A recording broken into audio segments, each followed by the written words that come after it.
अगर अभी तक आप लोगों ने मेरे चैनल खौफनाक कहानी ऑफिशियल को सब्सक्राइब नहीं किया तो मेरे चैनल खौफनाक कहानी ऑफिशियल को सब्सक्राइब करें और बेल आइकन पर प्रेस करें। शुरू करते हैं अल्लाह के बाबरकत नाम से जो बड़ा मेहरबान और नहायत रहम वाला है। तमाम तारीफ़ें मेरे अल्लाह रब्बुल इज़्ज़त के लिए हैं। खौफनाक कहानियों के मुअज़्ज़ज़ नाज़रीन को मेरी तरफ़ से अस्सलाम वालेकुम। मैं उम्मीद करती हूँ आप सब लोग खैरियत से होंगे। आज आप लोगों के लिए खौफनाक कहानियों की सीरियल में जो खौफनाक किस्से कहानियाँ लाई हूँ ये कब्रिस्तानों से रिलेटेड हैं। बहुत से लोग मुझे कमेंट करके ये भी कहते हैं कि हमने आपकी स्टोरी सुनी उसके बाद हमें डर लगने लग गया। तो जब भी आप कोई भी जिन्नात से रिलेटेड प्रोग्राम देखते हैं, रियलिटी शो, कोई भी हॉरर मूवी या कोई भी हॉरर शो सुनते हैं, जैसे मेरा प्रोग्राम खौफनाक कहानियाँ हैं, तो आपको चाहिए कि आप आयतुल कुर्सी पढ़ लिया करें और अपने ऊपर आयतुल कुर्सी पढ़कर फूंक लिया करें। इससे कभी भी आपको डर महसूस नहीं होगा। शुरू करते हैं आज की खौफनाक कहानियों का सिलसिला। आज की जो पहली खौफनाक कहानियाँ हैं ये मेरे साथ मलक अहमद शेयर कर रहे हैं। अहमद कहते हैं कि आज आपके साथ कब्रिस्तान से ही रिलेटेड कुछ खौफनाक किस्से शेयर करना चाहता हूँ। उससे पहले मैं आपके सुनने वालों की नॉलेज के लिए ये कहना चाहूँगा कि कभी भी रात को कब्रिस्तान में अकेले नहीं जाना चाहिए। अगर आपको किसी ज़रूरत के तहत कब्रिस्तान के पास से भी गुज़रना हो तो कोशिश करें कि आप अकेले ना हों, और अगर मजबूरी के तहत आपको अकेले गुज़रना भी पड़े तो एक तो आप मुसलसल आयतुल कुर्सी का विर्द करते रहें, और कभी भी आपको कब्रिस्तान में से कोई आवाज़ सुनाई दे, कोई आपका नाम पुकार रहा है, तो कभी भी पीछे पलट कर मत देखें, क्योंकि कब्रिस्तानों में रात के वक्त ऐसी जगहों पर जिन्नात मौजूद होते हैं और जिन्नात वो सब कुछ देख रहे होते हैं जो हम लोग नहीं देख पा रहे होते। आज का जो पहला खौफनाक किस्सा है ये साहिवाल का है। साहिवाल के एक नौजवान लड़के का जो अपने काम से वापस जा रहा था, तो उसको जब घर वापस जाना था खासी रात हो गई थी और वो पैदल था। उसने ये सोचा कि अगर मैं मेन रास्ते की तरफ से जाऊंगा तो मुझे और भी लेट हो जाएगा। उस वक्त उसके पास काफ़ी ज़्यादा पैसे भी थे और मोबाइल भी था। एक उसको ये भी डर था कि मेन रोड पर जाते जाते रास्ते में कोई भी मुझे लूट सकता है। अक्सर ऐसी गाड़ियाँ, मोटरसाइकिल गुजरते हैं, तो बेहतर यही है जो शॉर्टकट रास्ता है, एक तो मैं उससे घर जल्दी पहुंच जाऊंगा और दूसरा कोई भी मुझे वहां पर लूट नहीं सकेगा, क्योंकि कब्रिस्तान वाले रास्ते पर इतनी रात को कोई भी मौजूद नहीं होता। तो वो चुपचाप उस रास्ते पर चल निकला। वो बताता है कि जैसे ही मैं उस कब्रिस्तान वाले रास्ते से गुजर रहा था, तो जब मैं कब्रिस्तान की दीवार के पास पहुंचा तो मुझे कब्रिस्तान के अंदर से ऐसी आवाज़ आ रही थी जैसे मेरी वालदा का कोई नाम पुकार रहा है, मेरी वालदा का कोई नाम ले लेकर ऊंची आवाज़ में बोल रहा है। और वो जो आवाज़ थी वो आवाज़ मेरे वालिद साहब की थी, जैसे मेरे वालिद मेरी वालदा का नाम पुकार रहे हैं। कुछ मुझे वहाँ पर खटका सा महसूस हुआ कि इतनी रात को हो सकता है कोई गैर मरी मखलूक है, कोई जिन्नात है। मैंने पीछे पलट कर नहीं देखा, मैं डर गया। मैंने फिर आगे चलना शुरू कर दिया। फिर मुझे आवाज़ आई। आवाज़ बहुत दूर से गूंज रही थी। मुझे पीछे पलट कर नहीं देखना चाहिए था, लेकिन इसके बावजूद मैं पीछे पलट कर देखने पर मजबूर हो गया। तो जैसे मैंने पीछे पलट कर देखा, अभी मैंने जैसे पीछे फेस किया तो मेरे चेहरे के पास एक गैर मरी मखलूक, एक जिन खड़ा था। बहुत खौफनाक चेहरे वाला, हैबतनाक चेहरे वाला। देखते ही देखते उसका कद बढ़ने लग गया। वो मुझे ये कहने लगा, इतनी रात को तुमने मेरे घर के पास से गुजरने का फैसला क्यों किया? मैंने उसकी किसी बात का जवाब तो नहीं दिया। मैंने इस सोच के साथ दिल में आयतुल कुर्सी पढ़ना शुरू कर दी कि लगता है आज बचना मुश्किल है। जैसे ही मैं आयतुल कुर्सी पढ़ने लगा, उसकी आवाज़ करीब होती गई, जैसे उसका कद नीचे से नीचे हो रहा है। जैसे ही मैंने बुलंद आवाज़ के साथ आयतुल कुर्सी पढ़ना शुरू की, उसका कद इतना छोटा हो गया कि मेरे चेहरे के मुताबिक हो गया, और देखते देखते उसने पीछे हटना शुरू कर दिया। मैं मुसलसल आयतुल कुर्सी का विर्द कर रहा था, तो वो पीछे हटता हटता अजीबोगरीब तरह से दरख्तों में गया और ऊंची आवाज़ में ये कहने लगा कि आज तो तुम्हें आयतुल कुर्सी ने बचा लिया। अगली बार अगर इस रास्ते से इस पहर गुजरे तो तुम्हें आयतुल कुर्सी पढ़ने का मौका नहीं दूंगा, तुम्हारी गर्दन वहीं पर तोड़ दूंगा। इस तरह उसकी जान बच गई और वो अपने घर पहुंच गया। इसी तरह से 1980 की बात है। एक नया शादीशुदा जोड़ा एक और शादी के फंक्शन से गुजर रहे थे। उस दौर में उनके पास वेस्पा मोटरसाइकिल होता था। तो वो जैसे ही एक मखसूस हिस्से पर आए, एक ऐसे रास्ते पर पहुंचे जहाँ पर दो सड़कें थीं।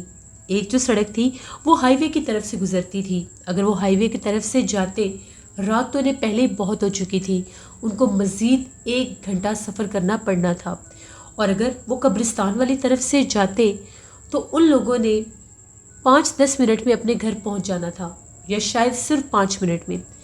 उन दोनों ने ये डिसाइड किया कि हम कब्रिस्तान वाले रास्ते से हो लेते हैं, जबकि बीवी ने अपने शौहर से ये कहा कि नहीं, इतनी रात को कब्रिस्तान वाले रास्ते से नहीं जाना चाहिए, हम लोग मेन रोड से ही चले जाते हैं।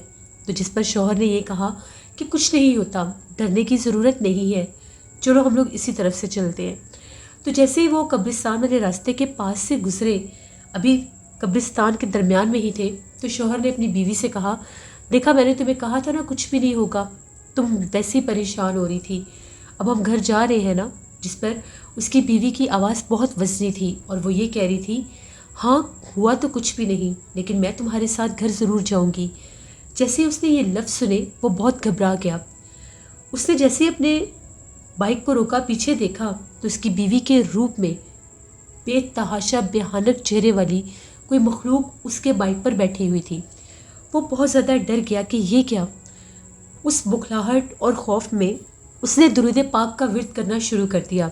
जैसे ही दुरूद पाक उसने पढ़ना शुरू किया, उसकी बीवी एकदम से वहीं पर गिरी और बेहोश हो गई। अब इतनी रात का वक्त था, कब्रिस्तान था, दूर दूर तक सन्नाटा था, ऊपर से ये खौफ कि मेरी बीवी के रूप में ये क्या चीज़ थी। जब वो नीचे गिरी तो उसका चेहरा नॉर्मल हो गया। उसने जैसे कैसे करके उसको घसीट कर बाइक पर डाला और घर ले आया। वो अभी तक बेहोश ही थी, यहाँ तक कि पूरी रात गुजर गई, उसे होश नहीं आ रहा था। जैसे सुबह हुई वो उस वक्त भी बेहोश थी। अब शौहर बहुत ज़्यादा परेशान था। उसने जल्द अज जल्द मौलवी साहब को बुलाया। मौलवी साहब आए, उन्होंने पढ़ाई करना शुरू की। तो जैसे ही पढ़ाई करना शुरू की, लड़की को होश आ गया। वो बहुत ज़्यादा डरी हुई, खौफज़दा थी। उससे पूछा गया कि तुम्हारे साथ क्या हुआ था। उसका ये कहना था कि जैसे ही हम लोग कब्रिस्तान के पास से गुजरे तो मुझे ऐसा लगा कि हमारे बाइक के पीछे कोई भागता हुआ आ रहा है। मैंने पीछे पलट कर देखा तो एक खौफनाक चेहरे वाली मखलूक थी, कोई औरत थी। उसने मुझे मेरे बालों की चोटी से पकड़ लिया। मेरे बालों की चोटी से पकड़कर वो मुझे खींचना चाह रही थी। जब वो मुझे खींच नहीं सकी तो वो मेरे करीब हो गई और बाकायदा मुझे महसूस हुआ कि जैसे वो मेरे जिस्म के अंदर उतर गई है। बस उसके बाद मुझे कुछ भी याद नहीं है। फिर मौलवी साहब ने दम किया, तब जाकर कुछ अरसे के बाद वो लड़की नॉर्मल हुई, वरना वो बहुत ज़्यादा डरती थी। इसी तरह से अहमद कहते हैं कि मेरे एक दोस्त हैं, ना तो मैं उनका नाम बता सकता हूँ और ना ही उनकी जगह का, ये उन्होंने मेरे से प्रॉमिस लिया है। उनका ये कहना है कि एक दफ़ा की बात है, मैं अपने काम से वापस आ रहा था, मैं अपने मोटरसाइकिल पर था। अब कुदरती तौर पर वो रास्ता ऐसा था कि मुझे कब्रिस्तान के पास से ही गुजरना था। मैं कब्रिस्तान के पास से गुजर रहा था तो मेरा जो मोटरसाइकिल था वो पंचर हो गया। मैंने अब इतने वीराने में मैं रुक गया कि मैं क्या करूँ, रात का टाइम था। जैसे मैं वहाँ पर रुका, अभी मैं अपने मोटरसाइकिल के टायर को देख ही रहा था तो क्या देखता हूँ, एक बेतहाशा खूबसूरत लड़की, पता नहीं वो कहाँ से आई, आकर जहाँ पर मेरा मोटरसाइकिल खड़ा था बिल्कुल उसके सामने आकर खड़ी हो गई। आधी रात का टाइम, कब्रिस्तान का इलाका और वो लड़की। मैंने जब उस लड़की की तरफ देखा तो मैं परेशान हो गया कि ये क्या है। मेरे माथे पर जैसे ठंडे पसीने आने लगे कि ये तो कोई गैर मरी मखलूक लगती है। आम तौर पर इंसानों का ये नज़रिया है कि जब भी किसी वीराने में, कब्रिस्तानों में या रात के वक्त किसी भी खूबसूरत चेहरे वाली औरत या लड़की एकदम से नमूदार हो जाए तो उसके बारे में ये ख्याल किया जाता है कि वो कोई चुड़ैल आफत होगी। तो मैंने जल्दी से उसके पैरों की तरफ देखा, उसके पैर भी बिल्कुल नॉर्मल थे। मैं थोड़ा सा घबरा गया कि पैर तो नॉर्मल है, इसका मतलब है ये आम ही औरत है कोई। तो मैंने उससे ये पूछा कि आप कौन हैं और यहाँ पर क्यों खड़ी हैं। तो उसने मेरी किसी बात का जवाब नहीं दिया और उल्टा मुझसे ये सवाल कर लिया कि आप यहाँ पर क्यों खड़े हैं। तो मैंने ये कहा कि बस मैं यहाँ से जा रहा हूँ, मेरे मोटरसाइकिल का टायर पंचर हो गया, मैं इसलिए यहाँ पर खड़ा था। जब उसने मुझे आगे से ये जवाब दिया कि अगर मैं ना जाने दूँ तो, ये सुनकर मैं बहुत डर गया। मेरी फिर नज़र उसके पैरों पर पड़ी, लेकिन अब मेरे दिल में एक अजीबोगरीब खौफ सा आ गया।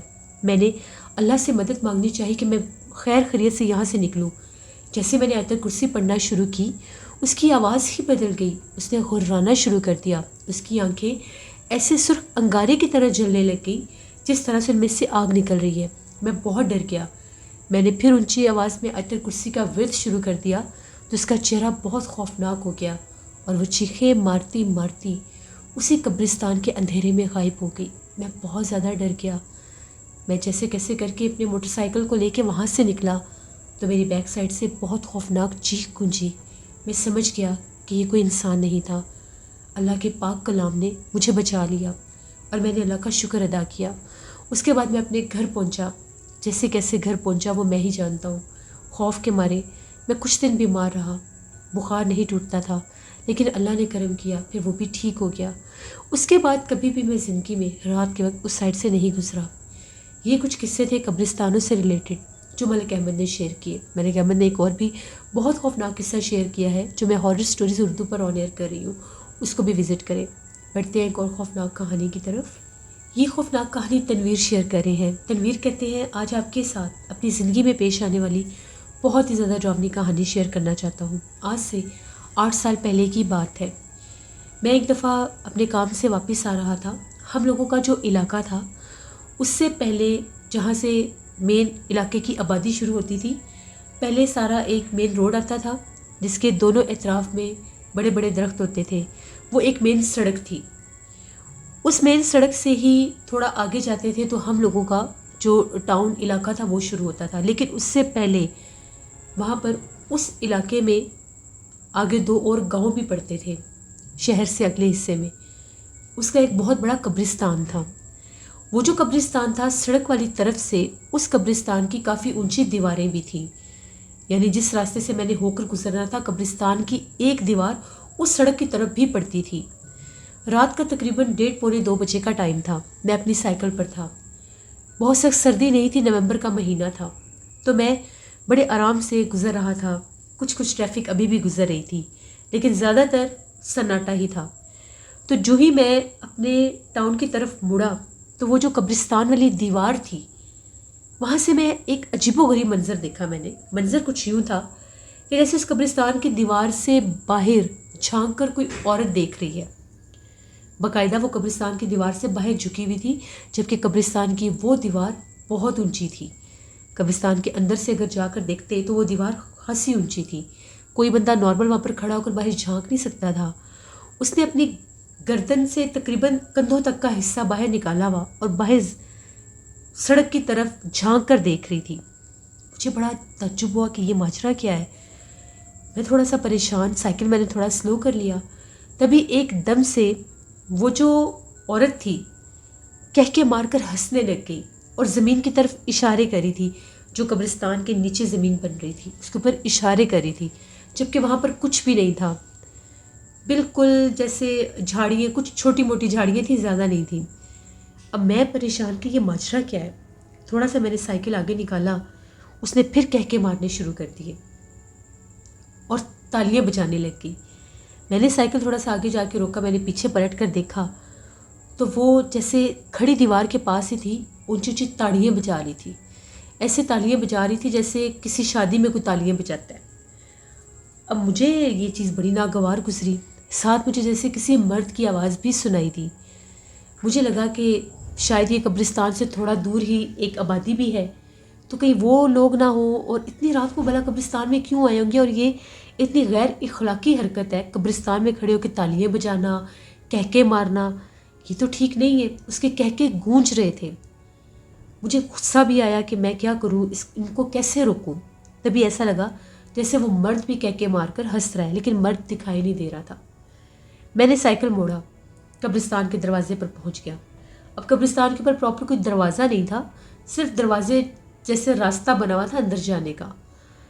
میں نے اپنا سائیکل باہر کھڑا کیا، ابھی بھی وہ لوگ ہنس رہے تھے، جیسے دیوار کے ساتھ کھڑے ہو کر ہنس رہے ہیں، باقاعدہ تالیاں بجا رہے ہیں۔ تو میں نے کہا کہ قبرستان میں ایسے نہیں کہکے لگاتے، نہ ہی اس طرح سے تالیاں بجاتے ہیں، گناہ ملتا ہے، آپ ایسا کیوں کر رہے ہیں، آپ کون ہیں؟ بس میرا اتنا کہنے کی دیر تھی۔ میں قبرستان کے اندر چلا گیا، میرے پاس موبائل تھا، ٹارچ تھی۔ موبائل کی ٹارچ سے جیسے میں نے اس دیوار کی طرف دیکھا، نہ تو وہاں پر وہ عورت تھی، نہ ہی وہ مرد جو آوازیں آ رہی تھی، وہ کہاں غائب ہوئے مجھے کچھ پتہ نہیں، لیکن میرے کندھے بہت وزنی ہو گئے۔ 2 بج گئے تھے، رات کا وقت، اور میں سنسان ویران قبرستان میں کھڑا ہوا تھا۔ میں اتنا خوفزدہ ہوا، تبھی انہیں اسی لائن میں کافی زیادہ بڑے درخت تھے، باقاعدہ ایک درخت کے ساتھ سے جیسے ایک آگ کا شعلہ ہوتا ہے، بس مجھے وہ نظر آیا۔ میں بہت ڈر گیا، میں بھاگتا ہوا اپنی سائیکل پر آیا، پھر میں نے پیچھے پلٹ کر نہیں دیکھا۔ جب میں اپنے ٹاؤن کی سڑک پر مڑنے لگا تو اوبیسلی اب قبرستان پیچھے تھا، وہ روڈ صاف نظر آ رہا تھا۔ تو جب میں نے پیچھے پلٹ کر دیکھا تو میں کیا دیکھتا ہوں کہ بالکل اسی قبرستان کے سامنے سڑک کے درمیان 2 کداور، جیسے ایک مرد اور ایک عورت، میں نے باقاعدہ کھڑے دیکھے۔ بس یہ دیکھنے کی دیر تھی، میں اس حد تک خوفزدہ ہوا کہ پھر میں نے پیچھے پلٹ کر نہیں دیکھا، میں اللہ اکبر کرتا، اللہ سے مدد مانگتا اپنے گھر پہنچا۔ شدید بخار ہو گیا مجھے خوف کے مارے کہ میرے ساتھ یہ کیا ہوا ہے کیا نہیں، یہ چیز، یہ منظر میری آنکھوں کے آگے سے ہٹتا ہی نہیں تھا۔ کافی دن میں بیمار رہا، کچھ خوفناک خواب بھی آتے تھے۔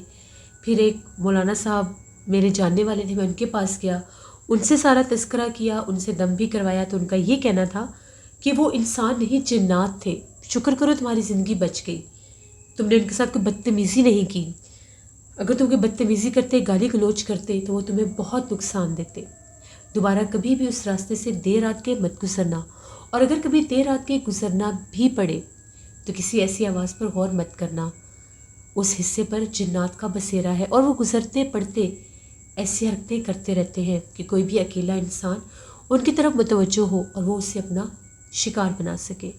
تو یہ میری ایک کہانی تھی جس سے میں آپ کے سبھی سننے والوں کو یہ میسج بھی دینا چاہوں گا کہ کبھی بھی میرے والی غلطی مت کریے گا، کوئی بھی آواز، کوئی بھی آہٹ جو دیر رات کے قبرستان والی طرف سے آئے اس طرف غور مت کریے گا، ہم نہیں جانتے کہ وہاں پر اس پہر کون موجود ہو سکتا ہے۔ تو یہ میری ایک کہانی تھی جو میں نے شیئر کی۔ بہت شکریہ تنویر آپ کا۔ جیسے یہ تھی آج کی خوفناک کہانیاں، قبرستانوں کی خوفناک کہانیاں۔ اپنا فیڈ بیک مجھے ضرور دیجیے گا، آپ لوگوں کو کیسی لگی۔ آپ لوگ بھی اپنی خوفناک کہانیاں شیئر کر سکتے ہیں ڈسکرپشن باکس میں دیے گئے ای میل آئی ڈی nushinmir57@gmail.com پر۔ اس کے علاوہ آپ لوگ مجھے کمنٹ باکس میں بھی سٹوری شیئر کر سکتے ہیں۔ ہارر سٹوریز اردو پر بھی میں بہت ہارر سٹوریز آن ایئر کر رہی ہوں، جن میں ایک ملک احمد کی ہے اور ایک وقاص احمد کی، ان کو بھی وزٹ کریں گے، آپ لوگوں کو بہت پسند آئے گی، اور اس چینل کو بھی پلیز جا کر سبسکرائب کریں۔ اسکیری اردو ٹیل میری سسٹر کا چینل ہے، وہ بھی خوفناک کہانیاں ہی سناتی ہیں، ان کو بھی جا کر سبسکرائب کریں اینڈ سپورٹ کریں۔ الحمدللہ آپ سب کی دعاؤں سے میرا گلا اب بالکل ٹھیک ہے، اور اب انشاءاللہ میں ڈیلی سٹوریز آپ لوگوں کے ساتھ شیئر کروں گی۔ اپنا بہت سا خیال رکھیے گا، اپنی ڈھیروں دعاؤں میں مجھے، میری فیملی، میرے پورے پاکستان کو یاد رکھیے گا۔ Thank you for listening my stories, stay blessed, اللہ نگہبان۔